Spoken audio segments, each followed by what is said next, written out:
kembali di channelku bercerita dalam pembahasan alur cerita alias spoiler dari donghua terkeren sepanjang masa Battle Troop Heaven episode 157. Oh iya, sekedar informasi saja ya buat kalian yang bertanya kok akunnya ganti kenapa? Karena dihapus oleh YouTube begitu saja tanpa ada pelanggaran dan peringatan sebelumnya. Tapi nggak apa-apalah, kita mulai lagi dari awal ya. Mohon dukungannya dari kalian semua agar bisa cepat 1000 subscriber. Oke lah guys, tanpa berlama-lama lagi, yuk langsung saja kita gaskan kelanjutan ceritanya.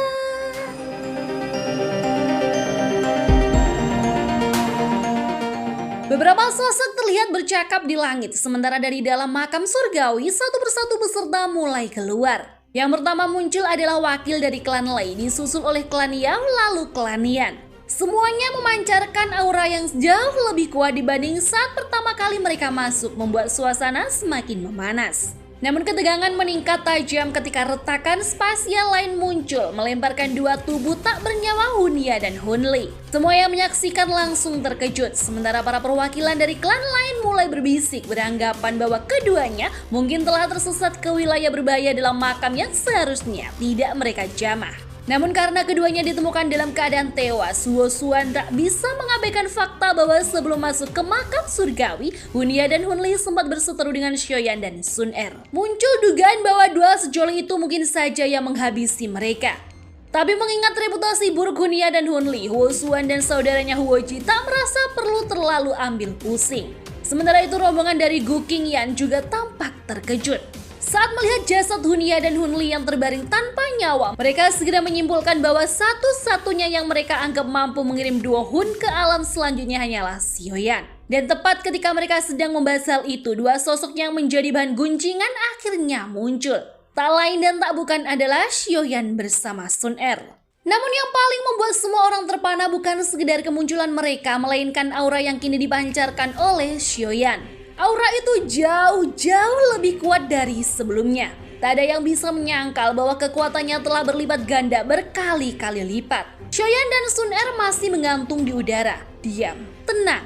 Namun kehadiran mereka kini tak bisa lagi diremehkan oleh siapapun. Saat angin lembut berhembus melambaikan jubah yang dikenakan oleh Xiaoyan dan Sun Er, keduanya tampak seperti pasangan surgawi bagaikan dewa dan dewi yang turun dari langit. Keagungan mereka membuat siapapun yang melihatnya tertegun. Para tetua termasuk Tong Xuan mengalihkan perhatian mereka ke Sun Er yang keluar dari makam dalam keadaan sehat sepenuhnya. Namun perhatian mereka segera terhambat pada sosok Xiaoyan yang kini memancarkan kekuatan luar biasa seakan telah melonjak 3 tingkat sekaligus. Tong Xuan mengerutkan dahi merasa peningkatan itu tidak masuk akal. Dalam benaknya ia segera menyimpulkan bahwa perubahan drastis tersebut pastilah berkaitan dengan sesuatu yang Xiaoyan alami di dalam makam surgawi. Tak lama setelah itu Xiaoyan mendekati Tong Xuan dan kelompok Gu Qingyan untuk menyapa dan menerima ucapan selamat atas pencapaiannya. Gu Qingyan tersenyum tipis, namun kemudian melirik tubuh tak bernyawa Hunia dan Hunli yang tergeletak tak jauh dari situ. Dia mengingatkan Xiaoyan bahwa kematian keduanya kemungkinan akan menimbulkan masalah mengingat keberadaan para tetua klan Hun di sekitar area makam. Benar saja, belum 1 detik setelah peringatan itu diucapkan, dua kabut hitam pekat melesat dari kejauhan seperti dua naga mengamuk menyambar ke arah gerbang keluar makam. Teriakan marah terdengar saat kedua tetua klan Hun menyadari kematian pewaris muda mereka. Sebelum Hunia dan Hunli masuk ke makam surgawi, mereka telah menyusun rencana untuk menghabisi Xiaoyan. Namun yang terjadi justru sebaliknya, dua pemuda itu terbunuh dan Xiaoyan keluar dalam kondisi utuh bahkan lebih kuat dari sebelumnya. Tanpa membuang waktu, kedua tetua itu langsung menyerukan nama Xiaoyan dengan penuh amarah. Mereka menuntut pertanggungjawaban atas kematian generasi muda mereka. Salah satu dari mereka bernama Hunlin melemparkan rantai hitam pekat ke arah Xiaoyan sebagai serangan awal. Namun sebelum rantai itu sempat mengenai tubuhnya, Xiaoyan telah lebih dulu menangkapnya. Dalam sekejap ia mengalirkan kekuatan api 3000 teratai hatinya melalui rantai tersebut dan dalam ledakan besar ke udara rantai itu hancur berkeping-keping. Xiaoyan menjatuhkan sisa rantai dari tangannya dan menatap Hunlin dengan tajam. Suaranya tenang tapi tajam, memperingatkan agar sebagai orang tua ia bersikap lebih bijak dan tidak gegabah. Melihat situasi memanas, Tong Xuan segera turun tangan memperikatkan Hunlin untuk menjaga sopan santun di wilayah mereka yaitu alam Gu. Namun Hunlin tak tinggal diam. Dengan suara penuh amarah ia menuntut agar klan Gu juga ikut bertanggung jawab karena peristiwa kematian itu terjadi di wilayah mereka. Ia menuntut agar Shoyan ikut ke markas klan Hun untuk diinterogasi. Janjinya Shoyan akan dibebaskan jika memang terbukti tidak bersalah. Peringatan itu akhirnya membuat Sun Er angkat bicara. Dengan suara tenang namun tegas, ia mengingatkan bahwa makam surgawi bukanlah tempat yang bisa diprediksi. Bahaya mengintai di setiap sudutnya dan tak ada yang bisa memastikan siapa yang akan keluar hidup-hidup dari sana. Dibanding terus mempermasalahkan Shoyan yang belum jelas keterlibatannya, Sun Er menekankan bahwa justru tindakan Hunia dan Hunli yang menyerang para perwakilan dari klan Gullah yang seharusnya diperiksa dan dipertanyakan. Kata-kata Sun Er seketika membuat suasana berubah. Tatapan Tong Xuan menjadi lebih tajam dan dingin. Semua orang tahu bahwa Sun Er adalah salah satu figur paling penting dalam klan Gu. Jika benar klan Hun berencana menyakitinya, itu bukan lagi masalah kecil. Para petinggi klan Gu pasti tidak akan membiarkan hal itu terjadi. Wajah kedua tetua dari klan Hun berubah muram. Mereka tak menyangka bahwa Hunia dan Hunli ternyata telah cukup gegabah untuk menyerang ahli muda terpenting klan Gu. Namun ahli-ahli mengakui kesalahan. Hunli justru bersikap keras kepala. Ia menuduh klan Gu hanya sedang berusaha mencuci tangan dan menyelamatkan muka mereka sendiri. Dengan sikap penuh dendam, Hunlin memutuskan untuk mundur dari tempat itu. Tapi sebelum pergi, ia melemparkan ancaman dingin kepada Shoyan. Klan Hun tidak akan melupakan ini dan mereka pasti akan membalas kematian Hunia dan Hunli suatu hari nanti. Setelah kepergian para tetua dari klan Hun berserta jasad kedua pewaris mereka, Shoyan menatap sekeliling berusaha mencari keberadaan teman-temannya, Tianhuo, King Lin, dan dokter peri kecil. Namun hingga matanya menyapu seluruh area, tak satu pun dari mereka terlihat. Merasa ganjil, Shoyan pun bertanya kepada Tong Xuan apakah ia tahu kemana perginya rekan-rekannya itu. Tong Xuan mengangguk perlahan sebelum menjelaskan bahwa kelompok Shoyan telah meninggalkan wilayah tersebut 3 bulan setelah Shoyan masuk ke dalam makam surgawi. Mereka juga menitipkan pesan bahwa jika Shoyan berhasil keluar, ia diminta untuk segera kembali ke pavilion bintang jatuh. Mendengar hal itu, Shoyan langsung mengerutkan dahi. Instingnya mengatakan ada sesuatu yang tak beres di pavilion bintang jatuh. Ia pun segera memutuskan untuk tidak tinggal lebih lama di wilayah klan Gu. Sebelum pergi, ia menoleh pada Sun Er dan bertanya apakah gadis itu bersedia menemaninya ke pavilion. Namun sebelum Sun Er sempat menjawab, Tong Xuan memotong pembicaraan. Ia mengatakan bahwa berdasarkan keputusan para tetua, Sun Er untuk sementara tidak diizinkan keluar dari wilayah klan. Terkejut, Sun Er menatapnya tajam dan bertanya masalah apa yang sebenarnya terjadi hingga ia harus ditahan. Ia menuntut penjelasan langsung di hadapan Shoyan. Dengan nafas berat, Tong Xuan akhirnya mengalah dan menjelaskan alam Ling telah tertutup.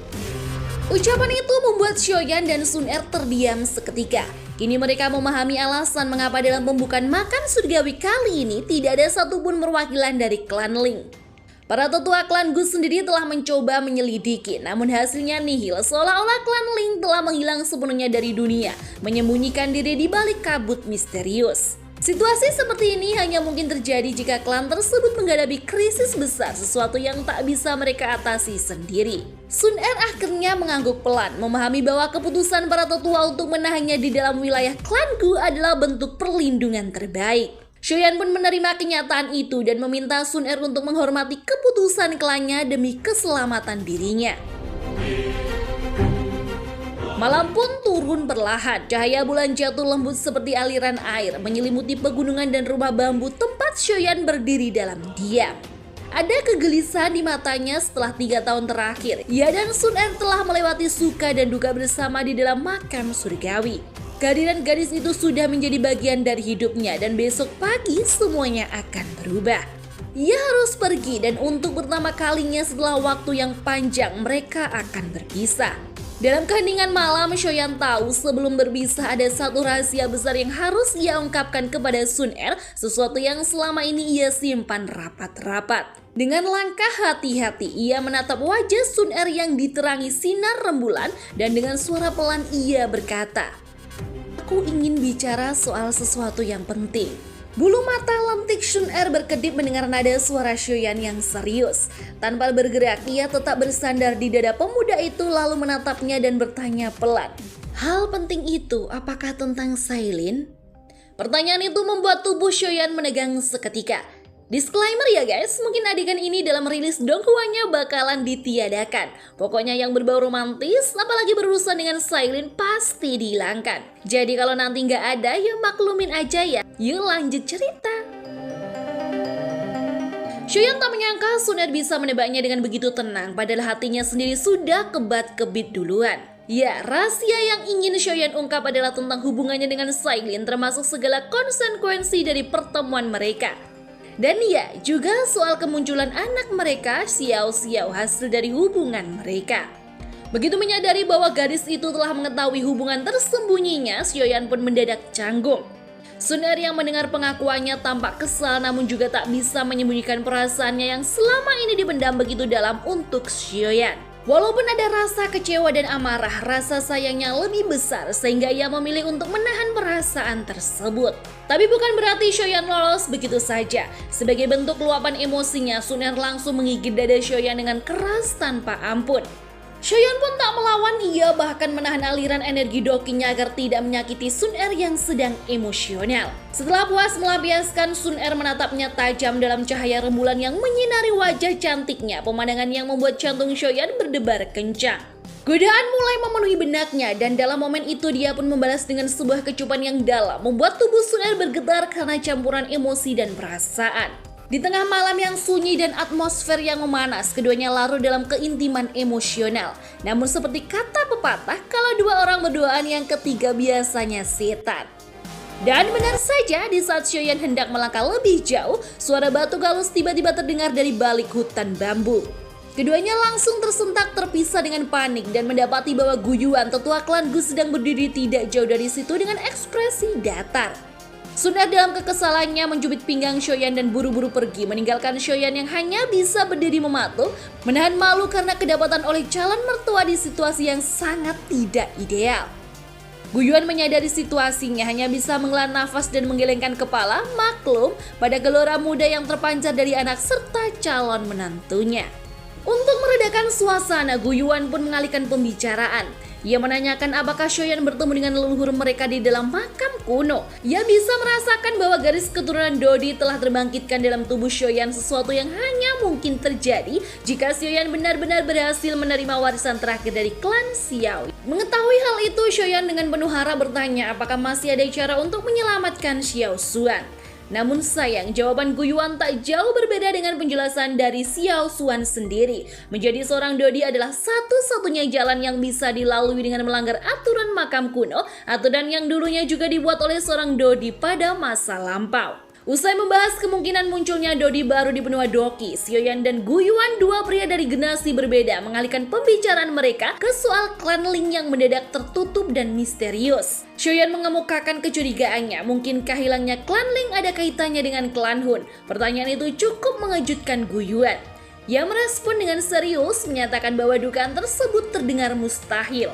Bahkan klan Gu yang saat ini dikenal sebagai klan kuno terkuat tidak memiliki kemampuan untuk menekan klan Ling hingga menghilang begitu saja, apalagi klan Hun. Shoyan hanya mengangguk pelan menerima penjelasan tersebut sembari menahan malu karena sempat menyuarakan kecurigaannya yang tampaknya berlebihan.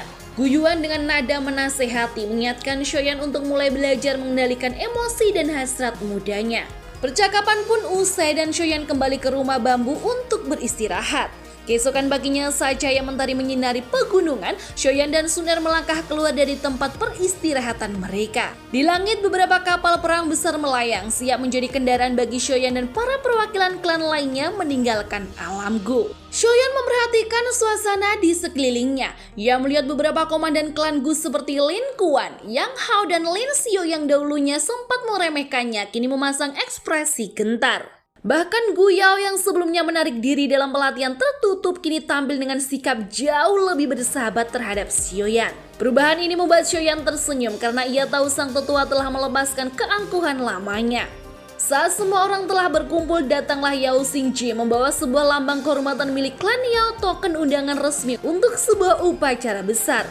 Ia menyerahkannya kepada Shoyan sambil mengatakan bahwa Yao Chen pasti akan hadir walaupun masih menyimpan rasa kecewa terhadap klannya sendiri. Shoyan menerima token tersebut setelah menatap Yao Xingji sejenak dan mengucapkan terima kasih. Meski hubungan mereka tak bisa dibilang hangat, Yao Xingji mengakui bahwa Shoyan adalah pemuda yang pantas dihormati, bahkan menjadi lawan yang layak untuk duel alkemis suatu hari nanti. Usai pertemuan itu, Shoyan menatap lembut ke arah Sun Er. Ia menyampaikan salam perpisahan dengan tenang, lalu tubuhnya berubah menjadi bayangan ringan yang melompat ke atas kapal perang. Maka secara resmi Shoyan pun meninggalkan alam Gu dan Sun Er hanya bisa menatap kepergiannya dengan mata berkabut, menyimpan rindu yang belum tahu kapan akan terobati.